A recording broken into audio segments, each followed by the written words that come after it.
Hello everybody, hope you're doing well. Another quick walk and talk with Jasper the dog. Here he is. Jasper, say hi. How's everyone doing? So it's coming up 5 o'clock on Monday. Just thought I'd give you a bit of an update as to what's been going on. So it's a privilege to be on a call last night with a group that I've been involved with for a little while. So it's run by Nasser Ahmed, and I joined the group probably about a year ago, really to try and up my social media game, if I'm honest. Kind of just learn a bit more about, posting content creation, getting more visibility on social media. And the main reason behind it really was to kind of raise my profile a bit, if I'm honest. Just from a, it's kind of, people would kind of, know, they start to watch kind of what you're doing. And so if we're looking for deals for the property business, and hopefully people get to learn who you are and what you're all about, and hopefully start bringing stuff to you. And also from a finance point of view, kind of getting investors on board. So it's really a case of kind of raising my profile and doing that through social media and content creation, really. So I was on this call last night, and we were really fortunate to be joined by a guy called Alfie Best. So I've known of Alfie Best for a little while. I watched, I don't know if you ever watched the Undercover Boss series, but a fantastic series. I love all that sort of stuff. I kind of love the documentary type sort of programs where they actually, talk to kind of real people and follow real people around.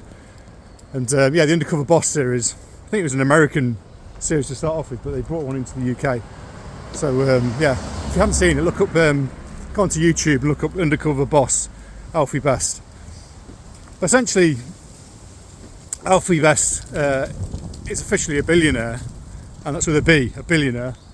And that, to me, is just kind of a bit mind-blowing as far as, millionaires, they're quite common these days, and it's not actually that difficult kind of these days to become a millionaire. There's lots of accidental millionaires, people that have bought, for example, people have bought council houses in places like London, in the 80s, and they've just gone up so much in value now that, on paper they're millionaires, But this guy, he's literally a self-made or a self-created billionaire, and he's known as the billionaire gypsy because he was essentially born on the side of the road or just near Leicester somewhere, to a gypsy family, and grew up as a gypsy family. He didn't have a formal education, and he was tarmacking drives, the typical sort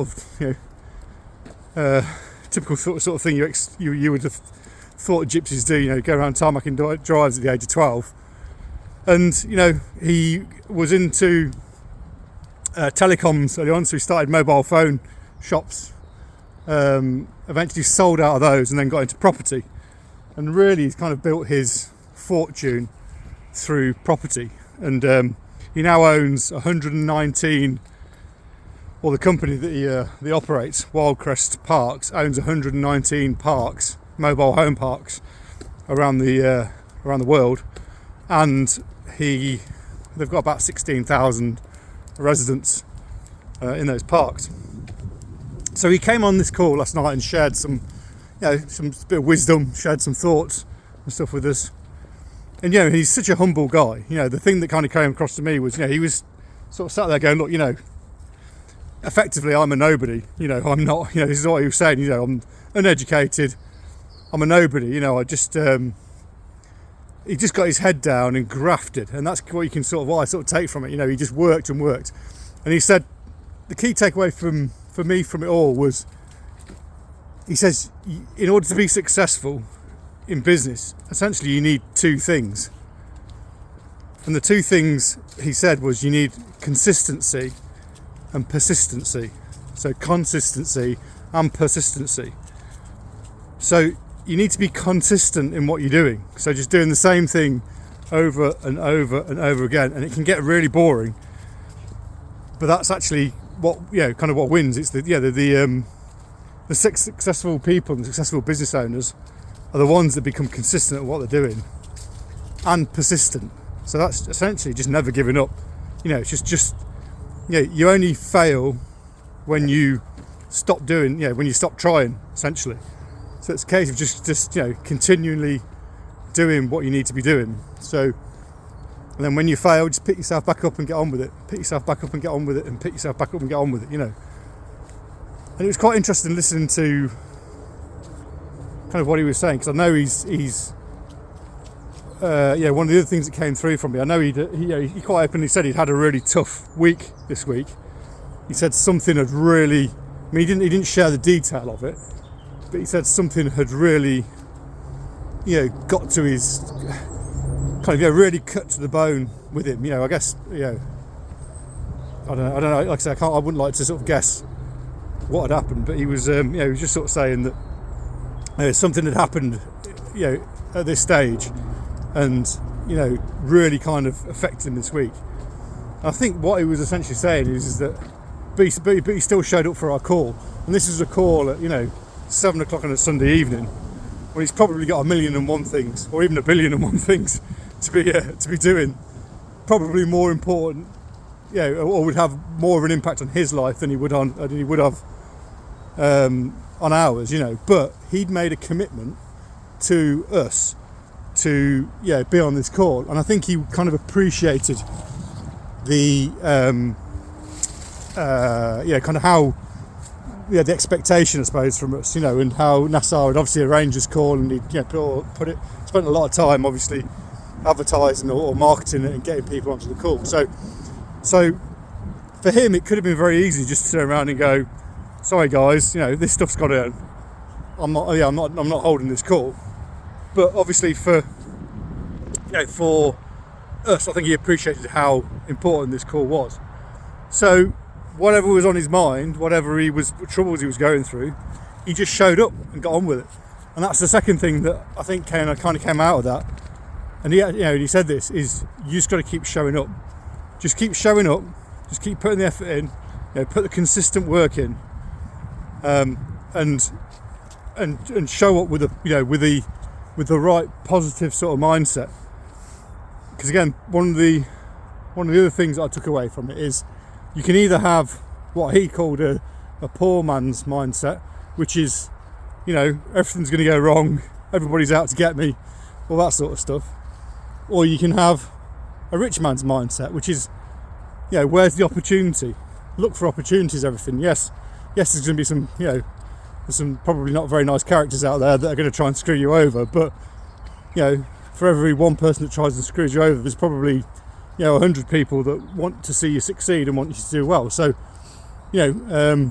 look for the positives in the situation, and approach things with a positive mindset.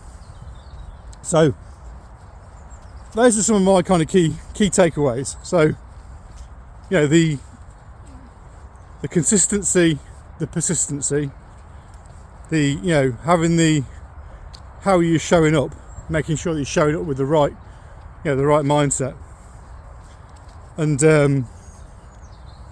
I just think it was a really interesting look into somebody else's life, really, and even at that level, where he is now, you think that, and I was listening to another podcast actually the other day that we were talking about.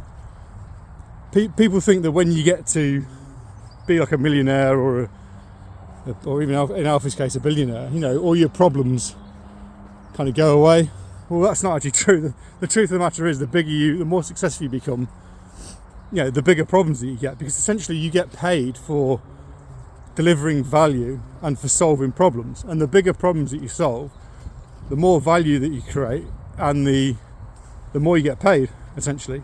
So, if you kind of sat there thinking, if I could just do this, that'll solve that problem. If I could just do this, I'll solve that problem. It doesn't work like that, because I think it was Alex Hormozy that was talking about it, actually, now I think about it. It's like, once you solve a problem, you create another problem. So, and I think he used the analogy of kind of dating. It's like, if you're single and you don't want to be single, then your problem is you haven't got a partner. And then when you get a partner, the problem is now you've got a partner to think about, and then and then you think, well, let's get married. So you solve the problem of being a partner by getting married. And now you've got a wife to worry about, or a partner, or a husband to worry about. So everybody's whenever you solve a problem, essentially you create another one, and it's all about when it's how are you going to get paid for those bigger problems, and the bigger problems that you solve is the more value you create, and essentially the more you're going to get paid. So there was just some insights from spending an hour or so on a Zoom call with about 30 odd other people, and Alfie Best, and really inspiring. If he can kind of go from being born on the side of the road near Leicester to being a billionaire, then it means everyone's got an opportunity, haven't they? And you've just got to get on with it and make the most of what it is that you want out of your life. Great stuff. All right, speak to you all soon. Take care. Cheers. Bye.